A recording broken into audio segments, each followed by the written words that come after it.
యాగకార్యం ఏమిటి అడుగుతుండగా, అయ్యా భూలోకవాసులు ప్రతి నిత్యము ఎన్ని దీపారాధనలు, ఎన్ని కొబ్బరికాయలు, ఎన్ని రకాలైన పూజలు చేసినా వారి జీవితం లోపల మొహం పైన చిరునవ్వు లేకుండా ఏదో కోల్పోయిన భావనతో అక్కడనే పుట్టు తెస్తున్నారయ్యా. దానికి ఏదైనా మంచి ఉపదేశం ఇచ్చి వారిని మానవులను కాపాడండి అని చెప్పగా అతని యొక్క అమోఘమైన కోరికలు విని వెంటనే అంటున్నాడు, ఇది కలియుగమయ్యా. కలియుగంలో పుట్టిన ప్రతి ప్రాణి ఏదో రకమైన కష్టాలు పడాల్సిందే. కలిధర్మమైనటువంటి ఇది. ఈ కలిధర్మంలో సత్యమే దేవుడు అనుకుంటూ నారాయణ జపం చేసుకుంటూ ఆ స్వామి వారికి మనస్ఫూర్తిగా ఎవరైతే నారాయణ జపం చేసుకుంటూ వేడుకుంటున్నారో వారికే కాకుండా చూసినా చెప్పినా విన్న వారందరూ కూడా ఆ స్వామి వారి యొక్క అనుగ్రహం ఉంటుందని చెప్పగా ఆ వ్రత విధానం ఏమిటి అడుగుతున్నాడు. ఇది ముందుగా కార్తీక మాసంలో కానీ ఏదైనా శుభ పర్వదినాల్లో ఈ వ్రతం ఆచరించవచ్చు. ఇల్లంతా కూడా శుభ్రం చేసుకొని ఆ స్వామి వారికి అంగరంగమైనటువంటి అరటాకులతో మామిడాకులతో అలంకరించిన మండపం వద్ద కూర్చొని అనంగ దేవతలందరినీ కూడా పూజించుకొని కలశారాధన చేసి స్వామి వారికి ప్రతిమాశోధన చేసి ఆ స్వామి వారి యొక్క నామస్మరణ చేసుకుంటూ అష్టోత్తరము, అదే రకంగా ఆదిత్య దినగ్రహాలకు పూజలు చేసి ఆ దేవాది దేవుడికి భగవంతుడే సత్యమనేటువంటి భావనతో భక్తి శ్రద్ధలతో అర్చనలు గావించి ఆ స్వామి వారికి గోధుమనకుతో చేసిన మహానివేదన ఆరగింపుగా పెట్టుకుని వచ్చిన బంధుమిత్ర గణంతో 5 కథలున్నాయి. ఈ దేవాది దేవ చేసిన పూజలో ఏదైనా లోపాలుంటే క్షమించు అని ప్రార్థన చేసి ఆ స్వామి వారికి నానా రకాలైనటువంటి మంగళార్తులతో అక్కడనే తాను వ్యాపారాన్ని ప్రారంభించి చాలు జీవితంలో పడ్డ కష్టాలని నలుగురికి సత్యదేవుడి వ్రతమాచరింపజేసుకుంటూ ఆ పరంధాముడి యొక్క అనుగ్రహం వల్ల మునిమన్మలుగా చూసి తుదకు మోక్షప్రదమైనటువంటి సాహిత్యాన్ని పొందాడు. శ్రీమద్ రమారమణ గోవిందో శ్రీ సత్యనారాయణ భగవానకి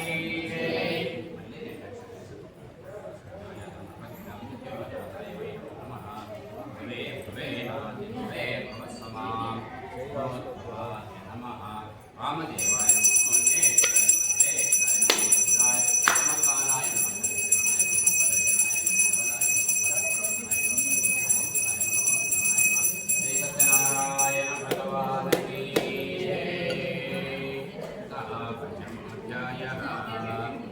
ఐదవ అధ్యాయంలో తుంగదుడు మహారాజు సుపరిపాలన చేసుకుంటూ తన అభిలాషను తీర్చుకోవడానికి వేటాడుతూ అలసి మారేడు చెట్టు కింద విశ్రాంతి చేయగల గొల్లవాళ్ళు యాదవులు సామూహికంగా వ్రతం ఆచరిస్తున్నారు.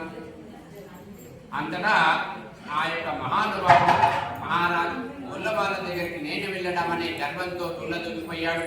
తన గర్వాన్ని అణిచివేద్దామని పరంధాముడు ఒక గొల్ల పిల్లవాడి వేషంగా వేయించేసి, ఈ మహారాజా ఇదిగో మేము సత్యదేవుడి వ్రతం ఆచరించాము, ఆ తీర్థము ప్రసాదం వల్ల భగవంతుడికి అనుగ్రహం ఉంటుందని చెప్పగా మీరు పెట్టింది నేను తినడం అని ఆలోచన చేసి అక్కడనే పారవేసి ఆ తీర్థ ప్రసాదాన్ని కూడా చూడకుండా వెళ్ళిపోయాడు.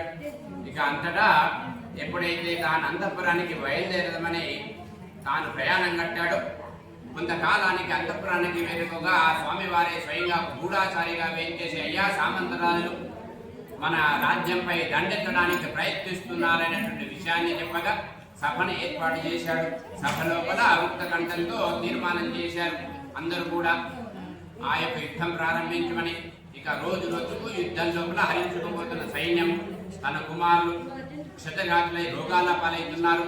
తన రాజ్యం ఉండదు అనేటువంటి ఆలోచనతో భయంతో తాను జీవితాన్ని గడుపుతుండగా తన గర్వాన్ని అంచివేసినట్టు ఆ పరంధాముడే మళ్ళీ ప్రధానమంత్రిగా వేయించేసి చాలానే భావన చేసి, అయ్యా ఇదేదో దైవమైన జరిగిన కష్టాలు, నీకు దైవానికి ఏదో రుణమున్నట్టున్నారు, తీర్చుకోండి, మీకు శుభాలు కలుగుతాయని చెప్పి తాను సెలవు తీసుకొని వెళ్ళిపోయాడు. ఇక ఎక్కడెక్కడ ఏమేం పొరపాట్లు చేశానని జ్ఞాపతికి తీసుకొస్తుండగా తాను ఆలోచించాడు. అటవీ ప్రాంతంలో గొల్లవాళ్ళు చేసిన పూజ దానివల్లనేమో జరిగిండొచ్చు అని ఆలోచన చేసి గొల్లవాళ్ళ అక్కడికి ఎగాడు. ఇక గొల్లవాళ్ళు ఆ స్వామి వారిని వేడుకుంటానని చెప్పగా సంతోషంతో ఇళ్లకేగి కావలసిన వస్తువులతో బ్రాహ్మణుతో వ్రతం ఆచరింపజేశాడు. శాస్త్రంగా ప్రణమిల్లి తన తప్పులన్నీ కూడా మన్నించమని తన గర్వాన్ని అంచివేద్దామని పరంధాముడిని పదే పదే శాస్త్రంగా ప్రణమిల్లాడు. ఇక మరుసటి రోజు తన పూజలు చేసి గొల్లవాళ్ళతో సహపంక్తి భోజనాలు చేసి పరంధాముడి యొక్క నామస్మరణ చేసుకుంటూ తాను అంతఃపురానికి ఎగాడు. ఇక అంతఃపురంలో స్వామివారికి మనస్ఫూర్తిగా మళ్ళీ వేడుకున్నాడు. తన మనసులో ఉన్న కోరికను తీర్చమని పదే పదే వేడుకున్నాడు. దాని ప్రభావం వల్ల పరంధాముడికి అనుగ్రహం ప్రారంభమై ఒక్కొక్క రాజుపై తాను విజయ ఢంకాను ఉపయోగించి సామంతులందరినీ కూడా తన ఆధీనంలో తీసుకుని చెరసాలలో బందీలుగా గావించాడు. ఇక ఆ పరంధాముడి యొక్క విజయాన్ని ఇచ్చాడని భావన చేసి విజయోత్సవం పూర్తి చేసి పరంధాముడికి సేవించుకుంటుండగా మధ్యలో పరంధాముడు బుద్ధిలో జ్ఞానం ఇచ్చాడు.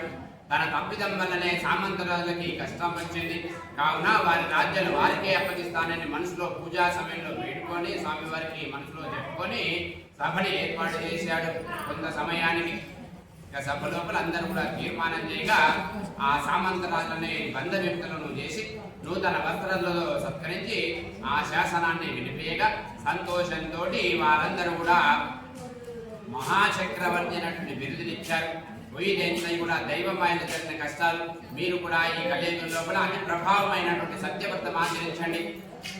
మీ రాజ్యం కూడా సుభిక్షంగా స్వామివారు చేస్తాడని తాను చెప్పి వారి రాజ్యాలకు వారికి పంపించి వేసి కొంతకాలానికి తన యువరాజుకు పట్టాభిషేకం చేసి వానకు శాసనాన్ని స్వీకరించేందుకు భగవంతుడు లీనమయ్యాడు.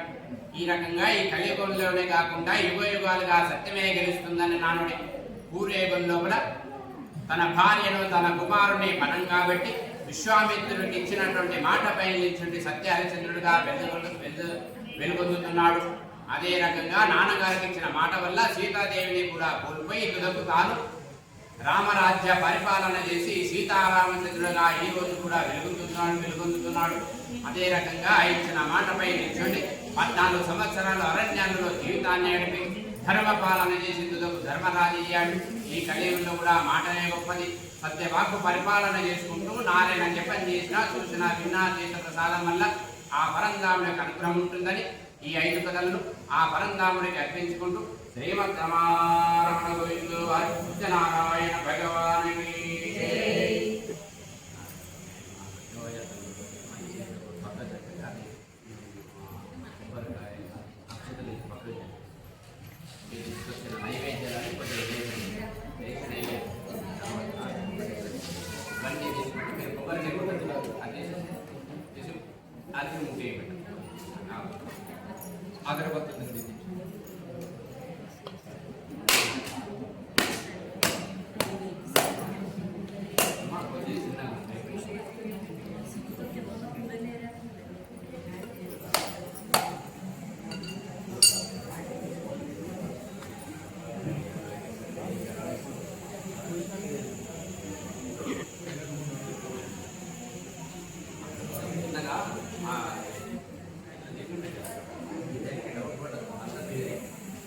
నైవేద్యాలు పక్కన ఉన్నాయండి గిన్నెలు.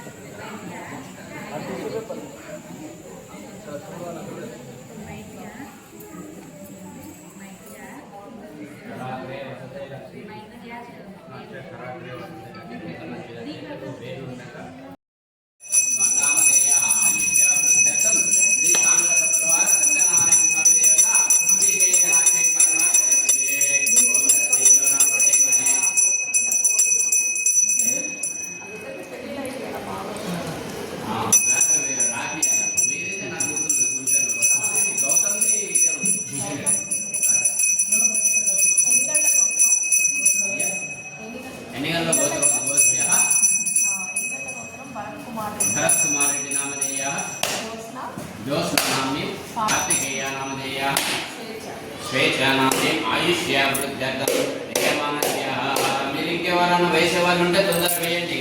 కాలాతీతమైతున్నది.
अक्षदानं समर्पयामि गजानन भगवानकी गणपति बप्पा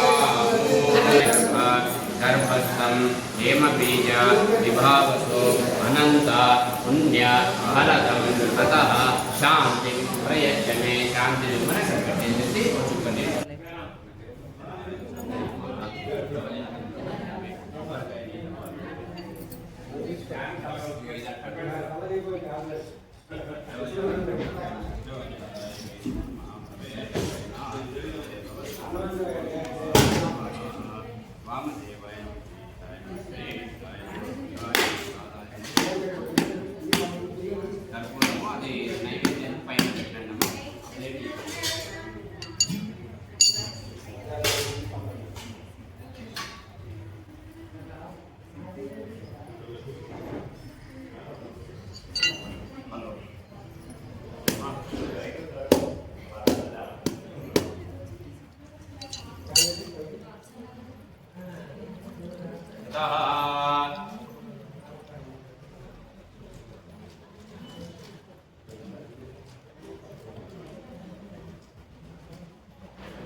మీ దయ వల్ల మాకు సంతానం కలిగినట్లయితే తప్పకుండా మీ ఉత్తమాదిస్తామని వేడుకోగా ఆ పరంధామునికి అనుగ్రహం ప్రారంభమై అతి కొద్ది కాలంలోనే తాను గర్భం ధరిచి 10వ నెలలో ఒక అమ్మాయిని ప్రసవించింది. ఇక శుక్లపక్షంలో పుట్టిన అమ్మాయికి కళావతి బారసాల ఉత్సవాన్ని ఘనంగా నిర్వహిస్తుండగా తాను అంటున్నది, అయ్యా ఈ పరంధాముల దయ వల్ల మనకు సంతోషంగా స్వామివారి అనుగ్రహం వల్ల సంతానం కలిగింది, కావున ఇచ్చిన మొక్కులు తెచ్చుకుందామని చెప్పగా తానంటున్నాడు, అమ్మాయికి పెళ్లి వచ్చిన తర్వాత చేద్దాం, ఇంత తొందర ఏముందని సమాధానపరిచాడు. ఇక అమ్మాయి వచ్చిన శుభవేళ ఇల్లందుగా కలిసి వస్తున్నది. రోజు రోజుకు ధనం అనేటువంటి మత్తులో పడిపోయారు. ఆ పరంధాముని వేడుకుందామనే ఆలోచననే మర్చిపోయారు. అష్టవర్షాత్ భవే కన్యా బాలితా పుత్రమన్వితా. పూర్వకాలంలో ఆడవారికి వివాహం చేసే యోగ్యతాన్ని సమయం నిర్ణయించారు 8 సంవత్సరాలని. లేక లేక కలిగిన సంతానం ఎక్కడ బాధపడుతుందని ఇల్లరికానికి యోగ్యుడైన బాలుడిని వెతికారు. మంచి శుభ సమయంలో నిశ్చయతాంబూలాలు పుచ్చుకొని మాధవాసంలో శ్రీపంచంలో భగవన్నామస్మరణ చేయకుండానే ఆ వ్రతమాచరించకుండానే అమ్మాయికి ఘనంగా వివాహాన్ని నిర్వహించారు. ఇక అల్లుడు ఎప్పుడైతే కాపురానికి వచ్చాడో ఆ అమ్మగారు అంటుంది, అయ్యా ఇన్ని సంవత్సరాలైనా కూడా పరంధాముని వేడుకోలేకపోయాము, ఇకనైనా అమ్మాయి యొక్క జీవితము సంసారం సుఖంగా సాగాలి, కావున అమ్మాయి యొక్క పుట్టినట్టు సమయంలో ఇచ్చిన మాటలు సత్యదేవుని వేడుకొని ఆ యొక్క వ్రతాన్ని పూర్తి చేద్దామయ్యా, ముగ్గురు తీసుకుందామని చెప్తే అప్పుడు అంటున్నాడు, చిన్నగా కూడా లేదు నా దగ్గర, ఉన్న ధనమంతా కూడా అయిపోయి ఉన్నది, అల్లుడిని గొప్పగా చూద్దామని వ్యాపారవేత్తలాగా చేద్దామని అభిలాష. కొంతకాలానికి నాన్నగార శిక్షను పెట్టే శాసనం చేసి వెళ్ళిపోయాడు. చూసిన వారందరికీ కూడా మొరబెట్టుకున్నా కూడా ప్రయోజనం లేకుండా పోయింది. ఇక చెరసాలలో బందీ ఉండగా ఇంటి వద్ద కూడా అమ్మగారు తన భర్తాలుడు ఇంకా రావట్లేదని పస్తులుండుకుంటూ రోగాల పాలైనది. ఇక గత్యంతరలేని పరిస్థితులు వస్తున్నాయి. తన తల్లిని కాపాడుకుందామని ఆ ఇల్లును తనఖా పెట్టుకున్నది. ఇద్దరు కూడా పూరి గుడిసెలో జీవిస్తుండగా తిరిగి కూర్చుంటే కొండలైనా కూడా కరిగిపోతే నానుడి. ఆ రకంగా ద్రవ్యము వస్తువులు అయిపోతున్నాయి. తన యొక్క తల్లిని కాపాడుకుందామని భిక్షాటన చేసుకుంటూ రోజు వచ్చినటువంటి దాంట్లో ఆ యొక్క భారమైనటువంటి జీవితాన్ని గడుపుతుండగా ఒకానొక సమయంలో బ్రాహ్మణుడి ఇంటి వద్ద ఆ సత్యదేవుడి వ్రతం ఆచరిస్తున్నారు. అమ్మగారికి చేతుడు వాదుడుగా సహాయపడి ఆ వ్రత మహిమను తెలుసుకొని తీర్థ ప్రసాదంతో తిరిగి పూరి గుడిసెకు చేరుకొని అమ్మాయిదిగో సత్యదేవుడికి వ్రతమంట, ఆ వ్రతాన్ని విన్నా చూసినా చెప్పినా తీర్థ ప్రసాదం వల్ల శుభాలు కలుగుతాయట అని ఆ యొక్క తీర్థము ప్రసాదం ఇవ్వగానే అమ్మాయిని హృదయానికి ఎత్తుకొని నీవు పుట్టడానికి ఆ స్వామి వారి యొక్క మొక్కు, ఆ మొక్కును తీసుకోగానే మనకి కష్టాలేమనని భావన చేసి మరుసటి రోజు ఆ పూరి గుడిసెను శుభ్రం చేసుకుని మహానుభావుని వేడుకొని కొంగు జాచి మాంగళ్యమని పదే పదే ప్రార్థనలు చేసి ఆ యొక్క స్వామి వారిని వేడుకున్నారు. అతి మొదలుగా పరంధాముడి అనుగ్రహం ప్రారంభమైంది. అతి కొద్ది కాలంలోనే మహారాజు కళ్ళలో కనబడి గత కొంతకాలంగా ఇద్దరిని అన్యాయంగా న్యాయ విచారణ చేపట్టకుండా బంధించావు. వారిని విడిచిపెట్టు లేదా నిన్ను నీ రాజ్యాన్ని సమూలంగా నాశనం చేస్తానని హెచ్చరించగా వచ్చిన కళను మహారాణి చెప్పగానే భయపడిపోయింది. ఇక ప్రతి నిత్యము వారిని విడిచిపెట్టమని చెప్తుండగా మంచి శుభ సమయం లోపల క్షోర కర్మలన్నీ కూడా పూర్తి చేసి నూతన వస్త్రాలతో సత్కరించి ఆ రోజు తీసుకున్న డబ్బు ధనముకు లెక్కగట్టి ఆ సభ లోపల ప్రవేశపెట్టే, అయ్యా ఇదేదో దైవమాయ వల్ల జరిగిన కష్టాలు నీకు, దైవానికి ఏదో రుణం ఉన్నట్టున్నావు, ఆ రుణాన్ని తీసుకోనని చెప్పి సాంఘ సపరివారమైనటువంటి ఆ యొక్క పరివారంతో కూడా కలిసి వారిని సగౌరంగా మేళతాళలతో తన నగరాన్ని నుంచి పంపించి వేశాడు. శ్రీమద్ రమణ గోవిందో హరి, లక్ష్మీ రమణ గోవింద గోవింద.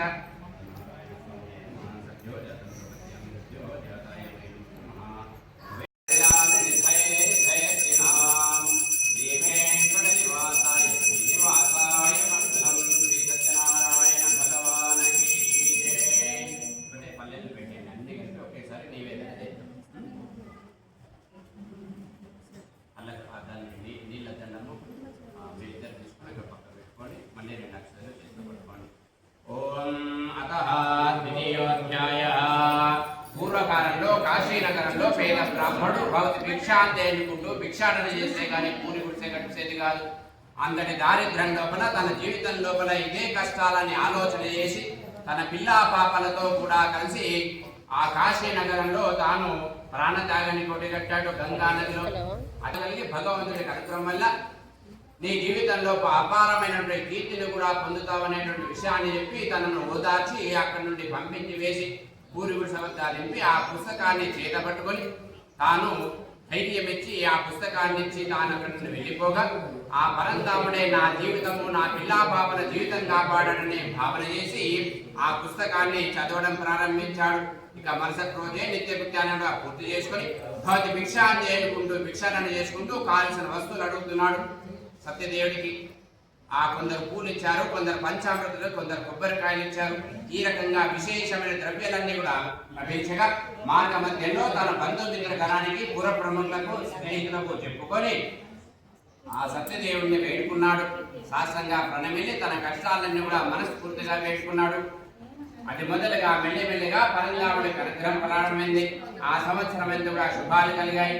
ఇక ఆ పరంధాముడే నా జీవితాన్ని కాపాడనే భావనతోటి ప్రతి కార్తీక మాసంలో స్వామివారిని వేడుకుంటుండగా అతి కొద్ది కాలంలోనే భగవంతుడి యొక్క అనుగ్రహం వల్ల తాను ధనికుడు అయ్యాడు. తనలాగే కష్టపడే వారందరికీ కూడా వ్రతమాచరింపజేసుకుంటూ వచ్చిన దక్షిణ తాంబూలాలతో పిల్లా పాపలతో సుఖమైన జీవితాన్ని గడుపుతుండగా తాను ఆలోచించి నూతనంగా గృహాన్ని నిర్మించుకుందామని పరంధాముడి యొక్క సంకల్పాన్ని స్వామివారికి మొరబెట్టుకున్నాడు.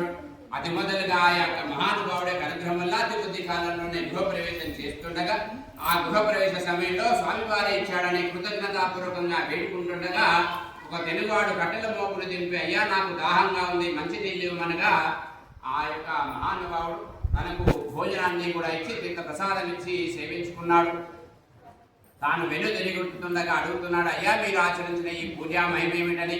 నేను కూడా నీలాగనే జోలే వేసుకుని ఊరూరు తిరిగే బ్రాహ్మణున్నయ్యా, భిక్షాటన చేసుకునేవాడిని. ఇదిగో ఈ సత్యదేవుడిక దేవల్ల మెల్లిమెల్లిగా నాకు ఈ రకంగా కలిగింది. ఆ రోజు నుండి ఈ రోజు వరకు స్వామివారిని వేడుకుంటున్నానని చెప్పి అతన్ని పంపించి వేయగా తాను మార్గ మధ్యంలో వర్తకాన్ని పూర్తి చేసుకొని తాను ఆలోచించాడు ఆ స్వామివారిని వేడుకుందామని. ఇక ప్రతినిత్యం వచ్చినటువంటి లాభంలో కొంత ధనాన్ని భగవంతుడి గురించి పక్కన పెట్టుకొని మంచి శుభ సమయంలో స్వామివారిని వేడుకున్నాడు. ఆ మహానుభావుడి యొక్క అనుగ్రహం ప్రారంభమై భక్తి శ్రద్ధలతో చేసిన పూజా ఫలితం వల్ల ఆ సంవత్సరం అంతా కూడా శుభంగా కలిగింది.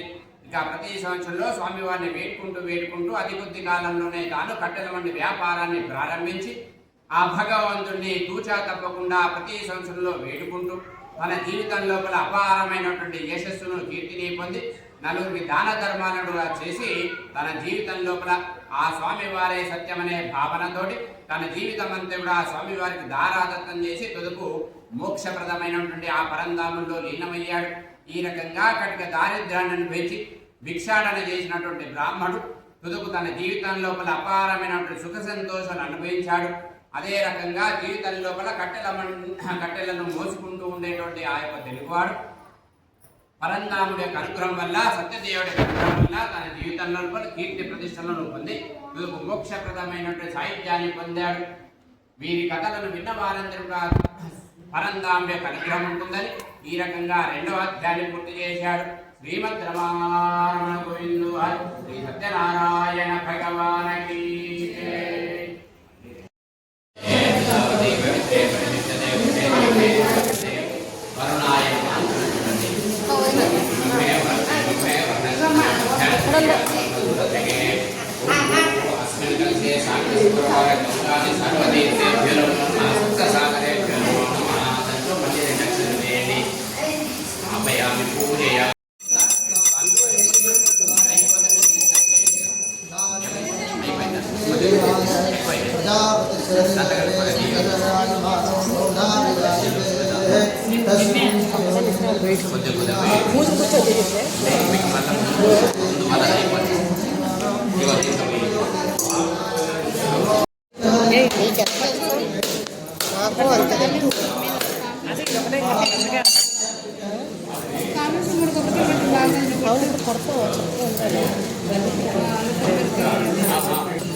దివ్య రావట్లేదు, వెలుగు పడుతుంది ఇటు నుంచి చేస్తాను.